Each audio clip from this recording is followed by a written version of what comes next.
స్నేహితులకు చేతులు జోడించి శిరస్సు వంచి పేరు పేరున హృదయపూర్వకంగా కృతజ్ఞతలు తెలుపుకుంటున్నా. ఇవాళ ఈ ప్రాజెక్టుకి ఇక్కడికి రాజానని తీసుకొచ్చినప్పుడు ఇవాళ ఇక్కడ 2008లో ఆ దివంగత నేత డోనుకు రావడం, తాగడానికి ఇబ్బందులు పడతా ఉన్న డోన్ ప్రజల పరిస్థితి చూడడం, బిందె 2 రూపాయలకు నీళ్లు కొనుక్కుంటా ఉన్న పరిస్థితిని చూడడం, వెంటనే ఆ దివంగత నేత 50,000 మంది నివాసం ఉంటా ఉన్న డోన్ నియోజకవర్గానికి 52 కోట్లు వెంటనే శాంక్షన్ చేయడం, గాజులదిన్న నుంచి 50 కిలోమీటర్ల పైచిలుకున పైప్ లైన్ ద్వారా నీళ్లు ఇక్కడికి తీసుకొచ్చి ఫిల్టరేషన్ పాయింట్ని ఇక్కడ పెట్టి ఇక్కడి నుంచి డోనుకు తీసుకొని పోవడం.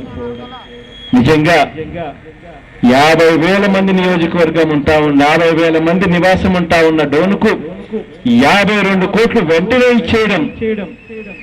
ఆ దివంగత నేత కన్నా ముందు చాలా మంది ముఖ్యమంత్రులు వచ్చారు, కానీ ఏ ఒక్కరికి కూడా ఆలోచన రాలేదు కనీసం ఈ మేరకన్నా చేయాలి అన్నది. ఆ దివంగత నేత మనసున్న ముఖ్యమంత్రి కాబట్టి వెంటనే శాంక్షన్ చేయడం జరిగింది. మళ్ళీ ఇది ప్రాజెక్టు దాదాపుగా పూర్తయిపోయింది. మరో 10 రోజుల్లో నీళ్ళిచ్చే పరిస్థితి కూడా వస్తా ఉంది. ఈ 10 రోజులు కాస్త అటు ఇటుగా మళ్ళీ ఈ ప్రాంతానికి ఒక గడ్డమాయన వస్తాడు, వచ్చి ఇక్కడి నుంచే ఎంత నేనే చేసేసాను అని చెప్పి ఇక్కడి నుంచే చెప్తాడు.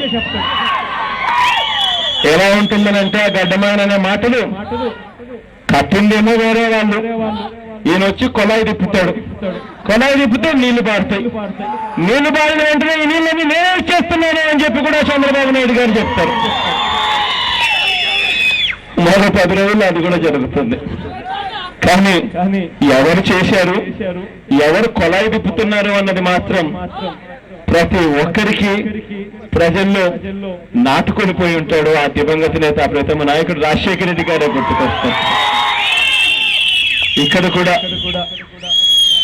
వెంకటాపురం చెరువు ఉంది, అప్పురెడ్డిపల్ల చెరువు. ఈ చెరువు హంద్రినీవా ప్రాజెక్టు నుంచి కేవలం 18 కిలోమీటర్ల దూరం ఉన్నా కూడా ఆ చెరువుకు నీళ్లు ఇవ్వాలి అన్న ఆలోచన ఇప్పుడున్న ఈ ముఖ్యమంత్రికి రావడం లేదు, ఇక్కడి నుంచి ఉన్న మంత్రులకు కూడా తట్టడం లేదు ఈ కార్యక్రమం చేయాలని. ఒకటైతే నేను చెప్తా ఉన్నా, ఆ చెరువు దగ్గరికి వెళ్ళి అదే పనిగా నేను ఇప్పుడు వెళ్ళి చూడడమే కాకుండా ఇంకొక విషయం కూడా చెప్తా ఉన్నా. ఈ ప్రభుత్వం మీద తీవ్రమైన ఒత్తిడి కూడా తీసుకొస్తాం, ఆ చెరువుకి నీళ్లు ఖచ్చితంగా హంద్రినీవా నుంచి వచ్చేట్టుగా చర్యలు తీసుకోమని చెప్పి. ఒకవేళ ఈ ప్రభుత్వం కనుక స్పందించకపోతే, నేనైతే ఒక మాట చెప్తా ఉన్నా, ఈ ప్రభుత్వం స్పందించకపోతే వచ్చేది మన ప్రభుత్వంలో నీళ్లు నేను తీసుకొచ్చిస్తాను అని మాత్రం హామీ ఇస్తా ఉన్నా. ఖచ్చితంగా ఈ పని తప్పకుండా చేస్తామని కూడా చెప్తూ మరొకసారి ఎండని సైతం లెక్క చేయకుండా చెరగని చిరునవ్వుతో ఇంతటి ఆత్మీయత పంచి పెడతా ఉన్నందుకు పేరు పేరున ప్రతి అక్క చెల్లెమ్మకు, ప్రతి అవ్వ, ప్రతి తాతకు, ప్రతి సోదరుడికి, స్నేహితుడికి పేరు పేరున కృతజ్ఞతలు తెలుపుకుంటూ సెలవు తీసుకుంటున్నాను.